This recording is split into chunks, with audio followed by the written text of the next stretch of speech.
दोस्तों, क्या आप जानते हो यूएसए में लोअर क्लास के लोग हर साल $400 यानी इंडियन करेंसी के हिसाब से 30,000 रुपये लॉटरी टिकट में खर्चा करते हैं और साल के कोई भी टाइम वो लोगों के पास कोई भी सेविंग्स नहीं होती। इनफैक्ट उनमें से आधे लोगों के पास इमरजेंसी के लिए $400 भी बचे नहीं होते। अब आप मुझसे कहोगे कि वो लोग लॉटरी टिकट्स में खर्चा करने की जगह उन पैसों को सेव क्यों नहीं कर लेते, लेकिन उनके हिसाब से उनकी लाइफ और उनकी फाइनेंशियल कंडीशन सिर्फ और सिर्फ वो लॉटरी ही बदल सकती है, मतलब लक। और उनको लगता है कि वो हार्डवर्क करके कभी अमीर नहीं बन सकते। उनको ऐसा लगता है कि अमीर बनना मतलब लकी होना। तो बेसिकली वो लॉटरी टिकट्स उनको उम्मीद और सपने दिखाती है। अब दोस्तों, आप में से बहुत लोग कहोगे कि ये कितनी फालतू सोच है, क्योंकि हमें पता है लॉटरी जीतने के चांसेस कितने कम होते हैं और अपनी लाइफ को पूरी तरह लॉटरी टिकट्स पे छोड़ देना मतलब करोड़ों में से एक आदमी को सक्सेस मिलेगी, तो क्या बाकी सारे लोग वैसे ही गरीबी में जिएंगे? लेकिन दोस्तों, इंटरेस्टिंग बात यह है कि अगर आप उन लोगों को समझाने जाओ तो वो उल्टा आपको बेवकूफ़ समझेंगे और शायद वो लोग आपको गलत बोल के रिटर्न में आपको बुरा फील करा देंगे, जबकि आप तो उनकी मदद करने के लिए बोल रहे थे। दोस्तों, इसीलिए ये बुक से हमें कुछ ऐसे इंपॉर्टेंट लेसन सीखने मिलते हैं। वो ये कि हम इंसान लॉजिकल नहीं हैं, हम साइकोलॉजिकल हैं।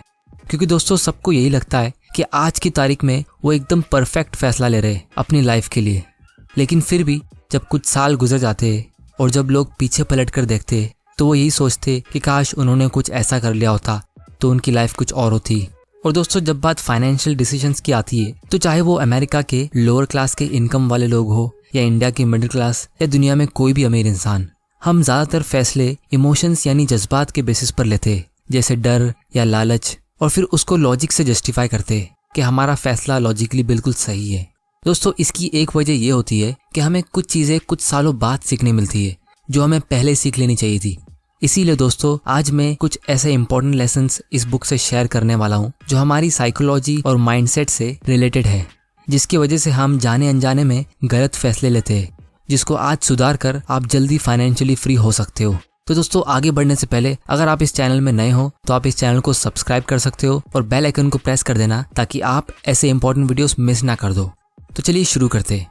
Lesson number 1, true wealth is what you don't see. दोस्तों, एक तरफ होती है लग्जरी कार्स, बढ़िया सा घर, इंस्टा पे वैकेशन की फोटोज। दोस्तों, ये सब चीजें हमें क्लियरली दिख रही है, और दूसरी तरफ उस घर का या कार का लोन का EMI, उस आदमी के ऑफिस का स्ट्रेस और उसकी स्ट्रेस की वजह से उसके घर के रोज के फाइट्स, ये सब चीजें हमें नहीं दिखती। तो जो हमें दिखता है वो अक्सर पूरा पिक्चर नहीं होता है, लेकिन जाने अनजाने में ये चीजें हमें गलत तरीके से सोचने पर मजबूर करती है कि जब भी हम किसी अमीर आदमी को देखते हैं, जैसे उसके पास कोई लग्जरी कार हो या कोई वेकेशन पे गया हो, तो हम भी यही सोचते हैं कि काश मेरे पास भी ऐसी कार होती, काश मैं भी ऐसी जगह घूम पाता, ये कितनी मस्त लाइफ है। अब हम ये नहीं सोचते कि वो लोगों की लाइफ एक्चुअली में मस्त है या नहीं। हम उन लोगों की लाइफ से सिर्फ फ्लैशी और ऐसी ब्राइट चीजें ढूंढ के पिक करते हैं। और दोस्तों, हमें ये चीज याद रखनी चाहिए कि जिस वजह से उस आदमी ने कार ली थी कि लोग उसकी इज्जत करेंगे, लेकिन एक्चुअली में लोग उसकी नहीं बल्कि उसकी कार की इज्जत कर रहे हैं। दोस्तों, क्योंकि जब भी हमारे सामने से कोई कार गुजरती है तो हम हमेशा यही कहते हैं कि वाह क्या कार है।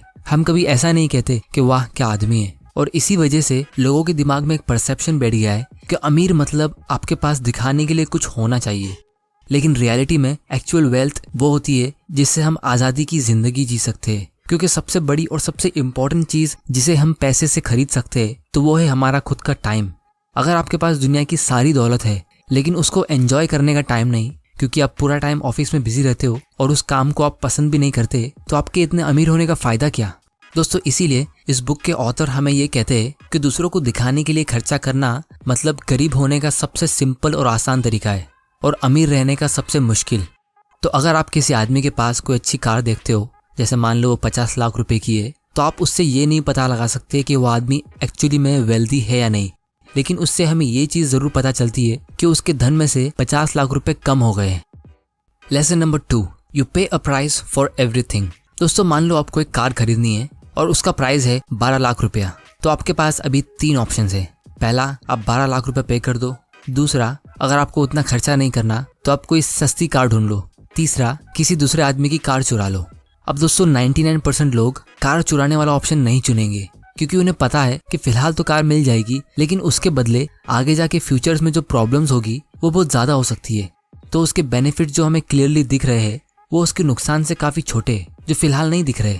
लेकिन अगर कोई आदमी गाड़ी चुराता है तो हम उसको यही कहेंगे कि उसने गलत फैसला लिया, फिर चाहे उसको कोई सज़ा मिले या नहीं मिले, क्योंकि हमें ऐसी चीज़ें दिख रही है जो उस आदमी को नहीं दिख रही। इसीलिए हम 99% लोग गाड़ी को चुराना नहीं पसंद करेंगे, फिर भले ही हम कोई सस्ती या सेकेंड हैंड कार ढूंढ लेंगे, क्योंकि हमें पता है नथिंग इज़ फॉर फ्री। उसी तरह जब आपको अमीर बनना है और इन्वेस्टिंग से अपने पैसों को ग्रो करना है तो आपके पास दो ऑप्शन है। या तो आप अपने पैसों को ऐसी जगह इन्वेस्ट करो जहां आपको सबसे ज़्यादा लॉन्ग टर्म फ़ायदा होगा, यानी अच्छा रिटर्न्स मिलेगा, जैसे ऑथर कहते हैं इंडेक्स फंड में या डायरेक्ट स्टॉक्स में। लेकिन उसके लिए आपको उसको सीखना पड़ेगा। उसका प्राइस वही है और ये प्राइस आप डॉलर्स या रुपीज़ में नहीं पे करोगे, बल्कि डाउट, अनसर्टेनिटी, थोड़ा टाइम देके उसके बारे में सीख कर पे करोगे। लेकिन उसके बदले में आपका फ्यूचर ब्राइट होगा।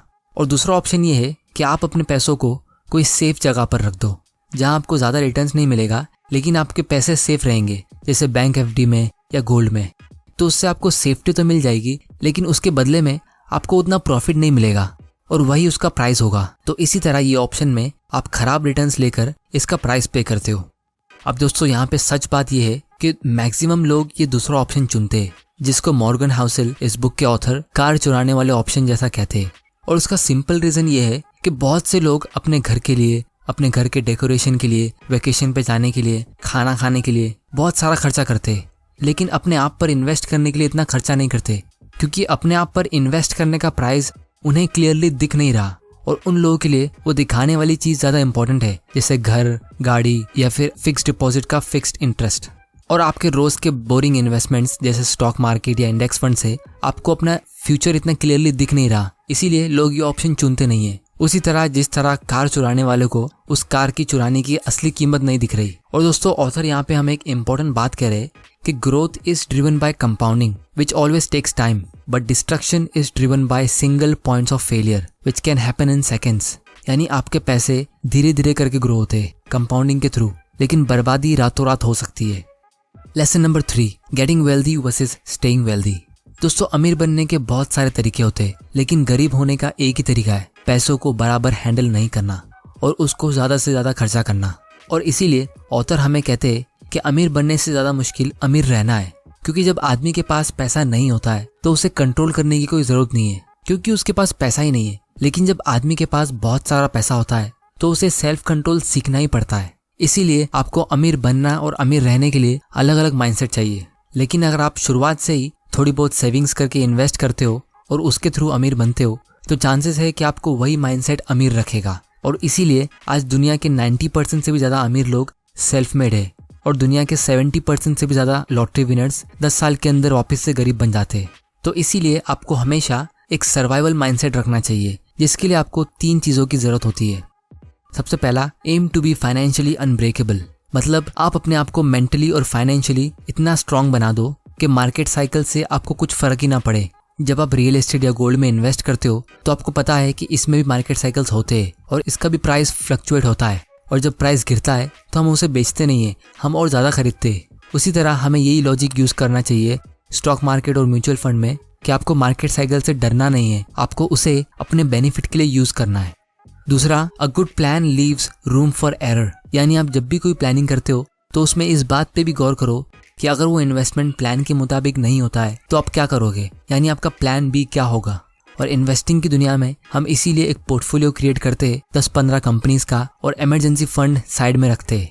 तीसरा, be optimistic about the future but paranoid about your obstacles to success, यानी आपको फ्यूचर को लेके हमेशा ऑप्टिमिस्टिक और पॉजिटिव रहना चाहिए, अच्छी सोच रखनी चाहिए, लेकिन हमेशा अपनी करंट सक्सेस को लेकर अलर्ट और सावधान रहना चाहिए कि उसमें कोई खतरा तो नहीं है।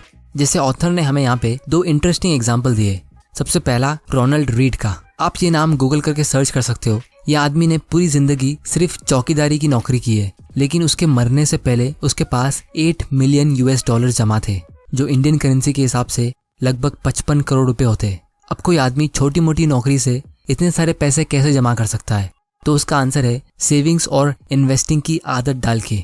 और दूसरी तरफ दूसरा एग्जाम्पल है रिचर्ड फस्कॉन का, जो दुनिया के सबसे टॉप कॉलेज हार्वर्ड यूनिवर्सिटी से पढ़ाई करता है, दुनिया के सबसे टॉप कंपनीज मैरिल लिंच में काम करता है और एक अच्छी पोस्ट पे एग्जीक्यूटिव बनता है। लेकिन उसने कर्जे की और खर्चा करने की इतनी आदत डाली जिसकी वजह से 2008 में उसे बैंकरप्सी डिक्लेयर करनी पड़ी। दोस्तों, गरीबी से बुरी चीज़ क्या होती है, वो ये कि आप अमीर बने और फिर वापस गरीब हो गए। तो इसीलिए अगर आप अपने दम पे 10 लाख रुपए इन्वेस्ट करके उसे मैनेज नहीं कर सकते तो आप 10 करोड़ रुपए मैनेज नहीं कर सकते। और इससे हमें ये चीज़ पता चलती है कि आपकी सबसे बड़ी प्रॉब्लम कम पैसा नहीं है, आपकी बड़ी प्रॉब्लम ये है कि आपको पैसा मैनेज नहीं करना आता। क्योंकि गरीब लोगों की सोच हमेशा ये होती है कि जब हमारे पास ज़्यादा पैसा आएगा तो हम उसे मैनेज करना सीखेंगे, लेकिन अमीर लोगों की सोच ये होती है कि जब हम थोड़े पैसे को अच्छे से मैनेज करेंगे तो हमारा पैसा अपने आप बढ़ जाएगा। Lesson number 4, savings and financial freedom. दोस्तों, दुनिया में 3 टाइप के लोग होते हैं। एक वो जो सेव करते, दूसरे जिन्हें लगता है वो सेव नहीं कर सकते, और तीसरे जिन्हें लगता है उनको सेव करने की ज़रूरत ही नहीं। आई एम श्योर आप तीसरी कैटेगरी में नहीं आते हो क्योंकि आप ये वीडियोस देख रहे हो। दोस्तों, हम सेविंग्स के बारे में बहुत सुनते। आपको बचपन से आपके पेरेंट्स ने कहा होगा कि पैसे सेव करा करो, लेकिन ये सेविंग्स इतनी इंपॉर्टेंट क्यों है? क्योंकि हर एक रुपया जो आप सेव करके इन्वेस्ट करते हो वो आपका फ्यूचर का वो टाइम खरीदता है जो शायद किसी और ने खरीद के रखा था।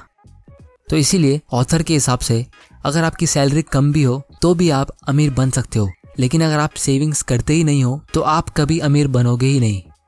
लेसन नंबर 5 और सबसे इम्पोर्टेंट, मॉर्गन हाउसेल के लाइफ टिप्स। सबसे पहला, अपने सारे फाइनेंशियल डिसीजंस इंडिपेंडेंटली लो, ये सोच के नहीं कि मुझे किसी को दिखाना है या किसी ने किया था इसलिए मुझे भी करना है। Advice number 2, live below your means. क्योंकि सबसे बुरी चीज़ अगर आप कोई कर सकते हो तो वो ये है कि आप अपने फ्यूचर की कमाई को आज ही खर्चा कर दो। Advice number 3, derive pleasure from free और लो कॉस्ट एक्टिविटीज़ जैसे एक्सरसाइज, रीडिंग, पॉडकास्ट, लर्निंग। क्योंकि ज़िंदगी के असली मज़े फ्री और छोटी मोटी चीज़ों में जो रोज़ होती है, और इससे आप हेल्दी भी रहोगे, वेल्दी भी रहोगे और वाइज भी रहोगे।